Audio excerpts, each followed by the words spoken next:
crypto warriors, changing our world day by day. The way of the crypto warriors, can't rely on the bankers, no way. Good morning, Bix Weir, roadrunner.com. With your morning horn of Z's, your sip of chaga coffee.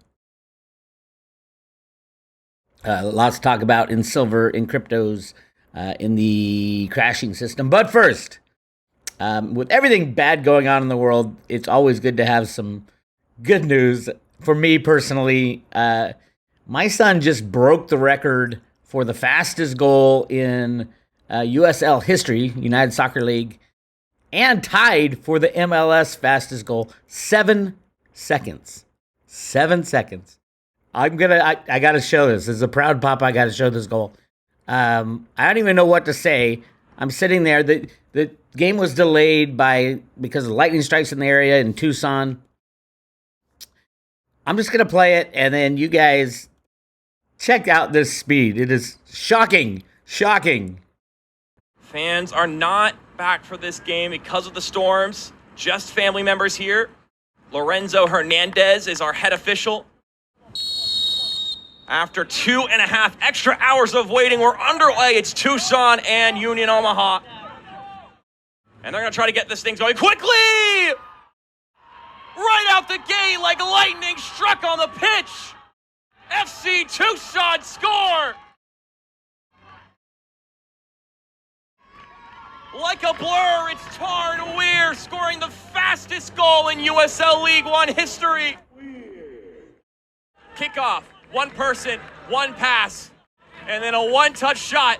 Whack! Tarn Weir with his first goal of the season. How about that on the right shirt replay? Oh, so I was up. Literally, the game was delayed until I don't even know what time I got to bed. 1 o'clock or something in the morning. Unbelievable, 7 seconds. And I looked it up because I'm Tarn's dad. I looked it up. It is the fastest goal in USL history, which is the league he plays in. It is the fastest goal in actually it tied. It tied for the fastest goal in the MLS with 7 seconds. And overall in the history of soccer, he's in the top 30. Oh, I love it. You know, with all the bad things going on in the world, there's always... The universe provides. When you need to pick up your spirits a little bit, that's what I needed. So, congratulations, Tarn. Tucson! Go FC Tucson. Great fun. Amazing, amazing. Good night. And they did win the game 3-1, or 3-0. We are in Mercury in retrograde. And, you know, because I follow all my mystic friends. Jenny Moonstone, JC, all these, Penny Kelly... They all talk about Mercury in retrograde, and I get what happens. You know, the sun or the Mercury looks like it's moving different ways because, you know, who knows what's really happening. I don't believe that we are in a. I think we're a comet. We're a comet trailing behind the sun. The sun is moving so many millions of miles per hour, and we're behind it spiraling. I've talked about this in the past. You can go check out those videos. But, yeah, Mercury in retrograde, everything's supposed to be chaotic. And last night, it was chaotic in a good way. You know, it could be in a good way. But everything else, we did see a pop of 81 cents in silver. You know, the reality of this is the rigging of the silver price has been going on probably since the 1850s. Since England decided to destroy... the Chinese. Oh, by the way, I'm not a fan of England, by the way. I'm not a fan of this crazy queen. And I'm, God bless that she's gone. Trust me. There's some things that evil, well, I can't even go down that path. A lot of people not a lot of people. I'm kind of getting off base, but in the early 1970s, Congress did a thorough investigation on who controls and who owns Cede and Company, Cede and Company. And if you followed the road to root along enough, I've talked about the DTCC a lot, the Depository Clearing and Trust Corporation, or Trust and Clearing Corporation. That is who owns all the mortgages in the world, No, you don't own your mortgage. If it's with a bank, it is put in the name of Cede and Company in a mortgage-backed security. All the stocks, all the bonds, pretty much all the paper assets on the planet and electronic assets, other than the cryptos, are owned by Cede and Company, and nobody knows who, they call it the street name. But there is actually, they did an investigation in Congress, early 70s. There was actually a person who had ownership of Cede and Company. They never told anybody, but it was leaked later that it was the Queen of England. So the Queen of England actually owned everything, and now the Queen of England is gone. Her successor doesn't even matter. Doesn't even matter. The reign of that evil cabal is over, and you will see as the monarchy falls apart, literally. They've got a couple more days to bury her. She gets buried on the 19th, and then everything's going to go freaking crazy. Let's jump right to that. How much time and money does the UK need? So the UK is running out of energy. The new prime minister has said, okay, we're going to pay everybody's gas bill. We're going to cap it, but they need money to do that because they got to buy energy in the open market. Basically, they're going to print money to keep the populace at bay. And it's estimated they're going to need 150 to 200 billion dollars or billion pounds. 150 to 200 billion pounds. And this is the greatest revelation. And it should be obvious to everybody that we live in a faith-based system, a trust system. You don't have to actually have anything to print money if you're a government. The United States has proven that, and the UK is going to prove it even in a bigger way, because here's one of the ideas being floated is going to be create a zonk, Z-O-N-K. And let me read this to you. The zonk, and this has been talked about in the United States. The zonk is a small UK coin no one ever heard of till now, one of which will be uniquely minted on the instruction of the UK Treasury to feature the face of King Charles, facing the opposition direction to the Queen's face on old currency. The zonk will have a face value of £1 trillion. £1 trillion. It will be used to purchase £838 billion, the current gilt holdings of the Bank of England, plus an additional $172 billion special gilts sold directly to the bank to finance the energy cap. The zonk will remain on the balance sheet of the Bank of England, representing the repaid UK government borrowing. It solves the accounting conundrum that's not inflationary. This is insane. All this does is say, hey, this is a faith-based system. The United States had talked about minting some, I think they want to do it in platinum, 5 platinum $1 trillion coins to take care of some of the debt. The insanity is that legally they can do that. Of course they can do that. But what it does, it shines this gigantic spotlight, the biggest spotlight you ever saw, on the fraud of unbacked fiat money. It is a faith-based system, that's all. The United States prints more, creates more money that they don't tell you about. Catherine Austin Fitts has run down this path, hundreds of trillions. And that's just what you can find on the books. Off the books, it is unlimited fiat. That's what Ruta wrote in the sand in the first comic book. Print money to infinity, soaking up all the benefits of unbacked fiat money. Build your roads, your houses, your bridges. But at some point, destroy all the debt and start fresh. We're at that point. The zonk will be a great way to destroy all the debt. Can you imagine if all the debt ever rebuilt and any central bank says, hey, how about the IMF making one coin that says $2 quadrillion coin to take care of the derivative debt because there's 2 quadrillion in derivatives. It's a faith-based system. What you do when you do something like the zonk is completely, totally, and utterly destroy that currency. That's why you have to have silver. We will not see the price of silver go over $50 or $100 or $1,000 or $10,000 because the only exchange on the planet, the COMEX, will be shut down. The purchasing power of silver, 1 ounce of silver, will vastly surpass the purchasing power of 1 ounce of gold. because we have an opposite situation. There's almost no silver left, and there's massive amounts of gold that they don't talk about. The question is, whose hands is it in? Now, in the U.S., I think the vast majority is in the U.S. government's hands. What I've been tracking, obviously the gold in the Grand Canyon, I've talked ad nauseum about. The gold at Chocolate Mountain in the California desert, I've talked. A lot of it's in Anwar, the Alaskan National Reserve. Alaskan National something, anyway. Up in Anwar, there's millions of acres they've locked off. It's not because of the moose. It's because there's vast amounts of oil, gold, all kinds of things in Alaska. There's so much gold on the planet. It is very scary. We probably won't know the price of gold for a while until they figure out just how much gold is in people's hands and on the planet. If you've read Sterling and Peggy Seagrave's book about the gold that came out of the Philippines, Gold Warriors, you will understand. I have 3 CDs of data, of pictures, of contracts, of you name it. I've got it. And they put it out with their book. There's so much proof that they're just in the Philippines gold. They don't know the exact amount. They think it's around 300,000 tons, which is way above what, Jeffrey Christian will tell you of CPM Group, that there's only 200,000 tons of gold that's ever been mined in the world.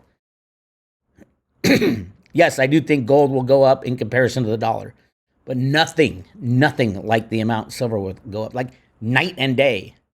The price of silver, my prediction is the gold-silver ratio will pass 1-to-1 when there's a freely traded market for silver.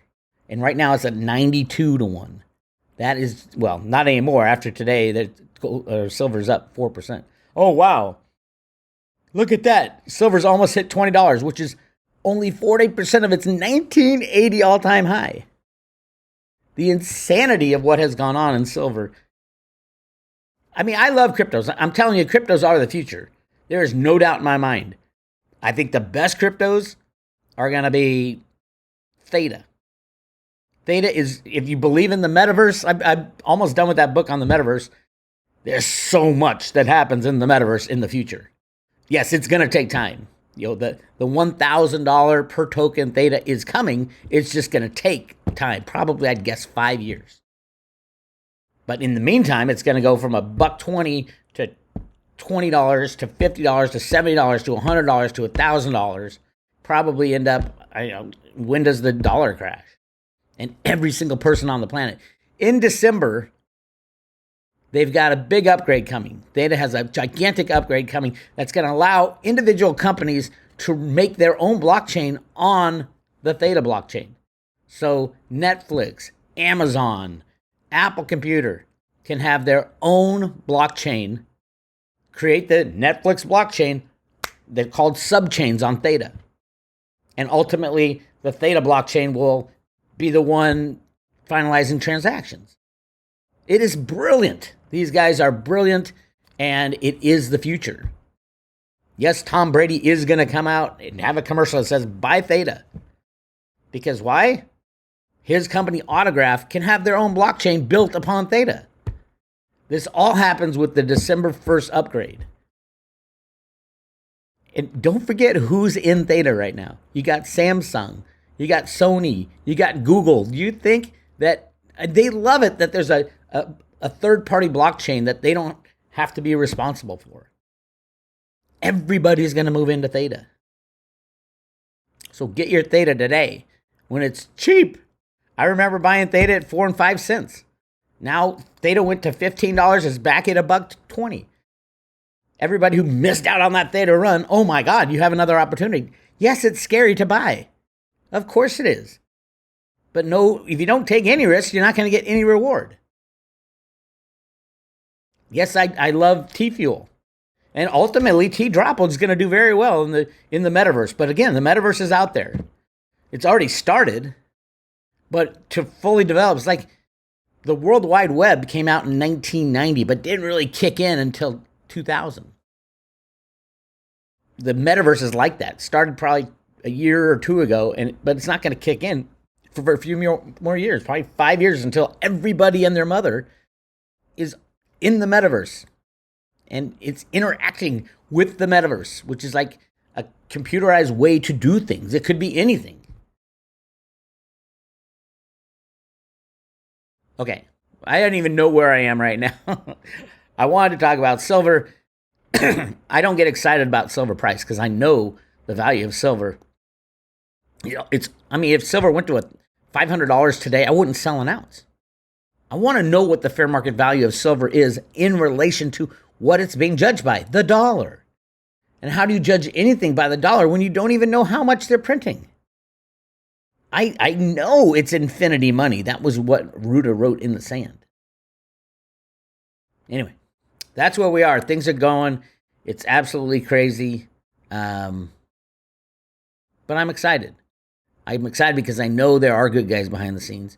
And they've had, over 100 years to figure out what to do. I don't think it's going to be as chaotic as most people think. Yes, it will be chaotic. Yes, you will lose everything you have in the system. So will everybody.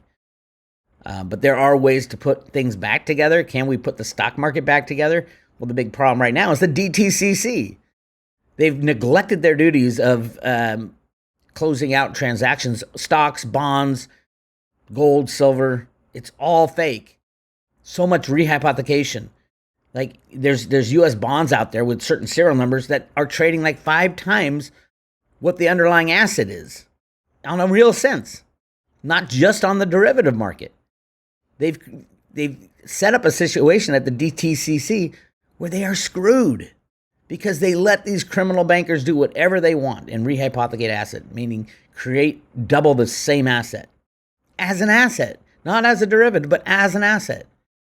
And that's got to end. And same with stocks and bonds. Look at the volumes of stocks that trade hands. They aren't trading stocks. They're not being, the ownership isn't trading. The money isn't being transferred. It's a big, huge musical chair game with, when the music stops, which I think is coming up in the next couple of weeks, everybody's going to say, oh my God, what do I have? And then you got to figure out, the United States has to figure out, the rest of the world has to figure out, what are we going to use as money? What are we going to do? Who are we going to believe?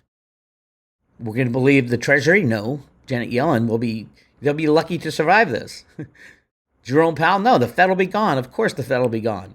IMF? Not a chance. Klaus Schwab? Not a chance. It's up to we the people. We the people have gold and silver as money already on the books. That little notch on the bottom of the gold and silver coins, they're going to put identifying marks right on the bottom of that. And that's where we're going. And a gold silver standard that you can walk into a bank, at any bank, and cash in your dollars, your paper bills for gold or silver coins. And you won't be walking into a bank. The bank will be run out of the post offices because the banks will all be gone. Thank God for that. No more fractional reserve lending. That's where we're headed. It's going to be a real strange, bizarre transaction. And the only way to get from here to there is to destroy the old system. There's no NESRA. There's no Gestra. There's no quantum financial system. There's no XRP coming to save us. That's their plan. NESRA, nobody reads that NESRA bill, especially the people who are like, oh, Bix, you don't know what you're talking about. NESRA is going to be the way of the future. Read the bill. It doesn't fix anything at all. Anything. It fixes part of the government issue with taxation, but it doesn't fix the misallocation of wealth. Right now, 99.9% of that wealth is held by a tiny fraction of people because they stole it all. That's what has to get wiped out, and it's so easy to do. Just do nothing. Allow the derivative bullion banks to crash the entire system. I think it's next week that the OCC data comes out on derivatives. Last quarter, Jamie Dimon of JP Morgan increased their derivatives by $10 trillion. From $50 to $60 trillion. Just in a quarter. I have no doubt it's going to be probably another 10 trillion or 20 trillion. What does it matter at some point? It is big enough to do what Warren Buffett says it's going to do. It is a financial weapon of mass financial destruction. Meaning if the derivative market blows, everything goes. And that's what we need, a leveling out of the field. That's why Buffett's buying all that, taking possession through Bank of America of all that silver that JP Morgan had, 1.2 billion ounces, and that's going directly to the U.S. Mint, I guarantee that. Maybe not right away, maybe after the crash, and it's Buffett's final gesture to his country and to his father. Do not forget who Warren Buffett's father was, Howard Buffett. Nebraska congressman, very influential, gave that speech on the need for gold as money on the floor of Congress in the 1940s. It was huge. And do not lose track of what Buffett and Buffett's father meant to him. It was everything. His father was the man. And Buffett is going to be able to fulfill his father's dream of helping the United States get back to a gold-silver standard. That's where we are.